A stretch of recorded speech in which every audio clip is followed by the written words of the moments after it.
channel. Today I am going to be doing a video over my top 10 tips for flying with a baby. So for those of you guys who don't know me and are new to my channel, my family lives back in Kansas and I live in Arizona.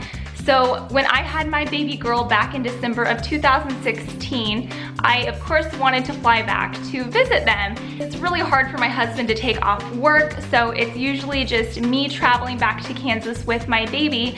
Everybody always says it's so hard to travel with babies, and I think it's only as hard as you make it. It can be difficult to travel with a baby or with a child, but if you prepare yourself, it's gonna make things so much easier. So these are the top 10 things that I would recommend to make your life a little bit easier when you are traveling with a baby, specifically flying on an airplane.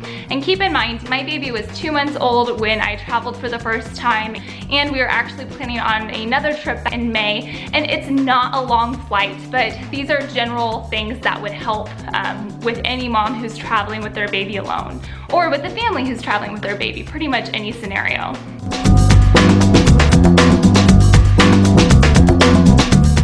The first thing that I would recommend is to put your baby in easy, accessible clothes. If they're a newborn, put them in a zip-up sleeper. The zip-up's gonna make things so much faster. You won't have to worry about buttoning each snap.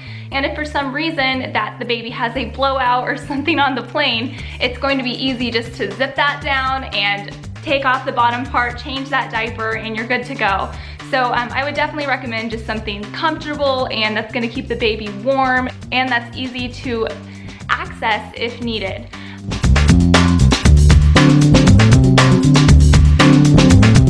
So most of you probably already know this, but if you are going to be flying with a baby, the pressure can sometimes irritate the baby's ears. And what can help decrease that pressure is the sucking motion. So if the baby's using a pacifier or breastfeeding or taking a bottle during takeoff and during landing, that's gonna really help decrease that pressure and help the baby from becoming upset because of the discomfort. So my baby does not take a pacifier and we bottle feed. So I had a bottle ready to go to give to my baby as soon as we were taking off, and then I had a bottle ready to go as soon as we were landing as well, and I had no issues with my baby having any discomfort. So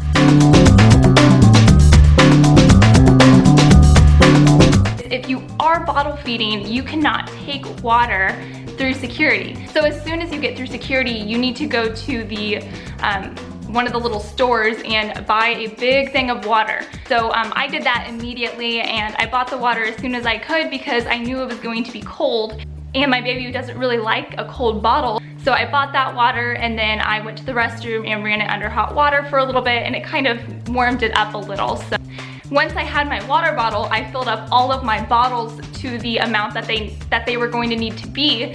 So then I could use my pre-measured formula to just dump it in the bottle, and it was going to make making a bottle super easy.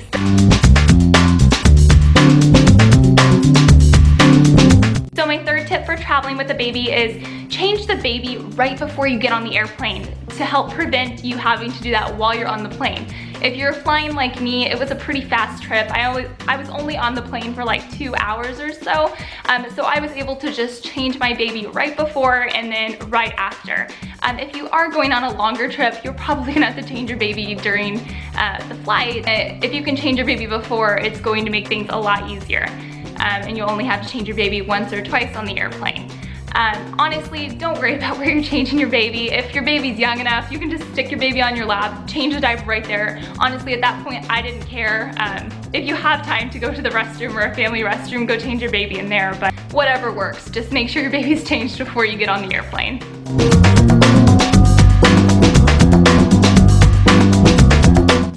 Okay, so my fifth tip is when you get on the airplane, if you do not have assigned seats, go sit in the back of the plane. I feel like it's an unwritten rule that moms with babies should sit at the back of the plane, and at first I was kind of like feeling discriminated, but then I thought about it and I'm like, this is so much easier. Nobody wants to sit at the back of the plane. A lot of times when you're at the back of the plane, you're gonna get an extra seat because nobody wants to sit back there. If you fly Southwest like me a lot, you get to pick your own seats. So The very first time I flew Southwest, I sat at the very back, and because it was at the back of the plane, I had the whole row to myself. So I was able to lay my baby down if I needed to, or just whatever. So having that extra room helped and made things so much easier. And on top of that, the bathroom is right there. So it's very easy to just run to the bathroom if you need it.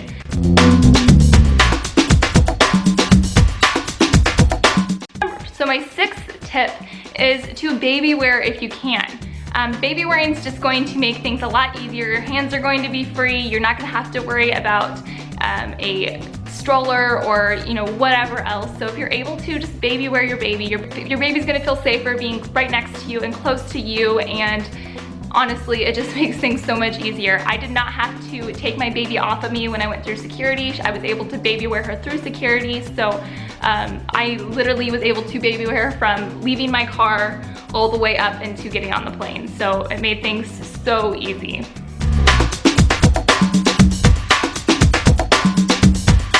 So my next tip, if you're able to, book a flight not during your baby's fussy time. So for me, I knew my baby was going to be happiest if it was during the late morning or early afternoon. So my flights were set up for me to leave in the morning, and it worked out great. I knew if I booked my flight past like 4 p.m., that's when she starts to get a little fussy and she starts to get ready for bed. I knew that wasn't going to be a good time to book my flight. So if you're able to, try to adjust that to your baby's schedule.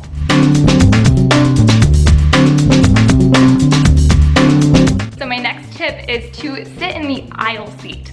A lot of people will say to sit by the window, but for me, having a 2-month-old and traveling, it was easier for me to have that extra leg room.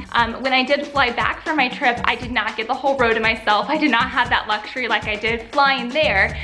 So I did sit on the aisle seat, and I was able to, have a little bit more room and stretch my feet out and lay her on my legs, whatever I wanted to do. So I would definitely recommend the aisle seat.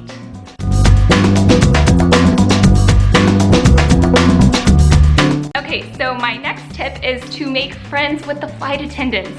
They will help you if you need help. The very first time I flew with Scarlett, the flight attendants were so helpful. They helped me make a bottle. They gave Scarlett a little certificate that was I think it was called, she earned her wings. It was her very first flight. They offered to hold my baby if I needed to use a restroom, which I didn't do that, but that was very nice of them to offer. So yeah, make friends with the flight attendants because they will be able to help you.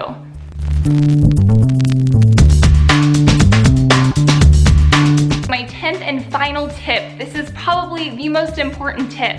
Know your airline's rules for flying with a baby. Know what you need to bring. Know when you're going to be able to board. All of those things are gonna make things a lot easier. So when I flew Southwest, I knew that I was going to have to bring my birth certificate for my baby. And actually, they told me that I didn't even have to bring the actual certificate. I could just take a picture of it with my phone. That makes things super easy. I don't have to worry about keeping track of her birth certificate, but I did know I had to do that. I also made sure to research when I was going to be able to board, how to go through security with my babies. So I knew I was able to board after the very first section boarded. So I was able to cut in front of a lot of people because I had a baby. Honestly, had I not read about that, I would have had no idea because they get on the speaker, they say families and children under whatever age are able to board, but honestly, your baby could be crying, you could be frantically packing up your diaper bag, trying to get on the plane, and you're not gonna hear that. So if you know this ahead of time, it's gonna make things a lot easier.